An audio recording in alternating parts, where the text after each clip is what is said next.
മുക്കുപണ്ടം പണയം വെച്ച പണം തട്ടിയ കേസിൽ യുവാവിനെ മതിലകം പോലീസ് അറസ്റ്റ് ചെയ്തു.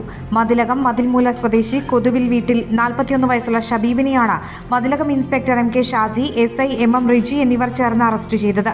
കഴിഞ്ഞ മാസം 14-ന് പൂവത്തൻകടവ് ഫാമേഴ്സ് കോഓപ്പറേറ്റീവ് ബാങ്കിലാണ് ഇയാൾ 2 വള പണയം വെച്ച് 85,103 രൂപ തട്ടിയെടുത്തത്. വീണ്ടും ഇതേ പണയത്തിൽ തന്നെ പുതുക്കിയെടുക്കാനെത്തിയപ്പോൾ സംശയം തോന്നി പരിശോധിച്ചപ്പോഴാണ് മുക്കുപണ്ടമാണെന്ന് ബാങ്ക് അധികൃതർ തിരിച്ചറിഞ്ഞത്.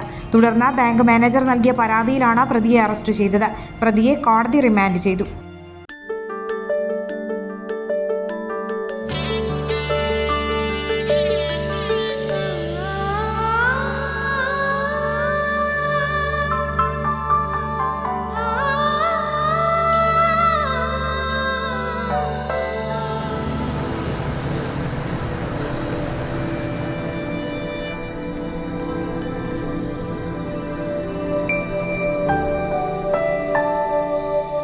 നിങ്ങളുടെ അധ്വാനത്തിന് സത്യമുണ്ട്. ഞങ്ങളുടെ സ്വർണത്തിനും. Ishara golden diamonds, Kodungallur road, Triprayar. സ്വർണത്തിന്റെ സത്യം.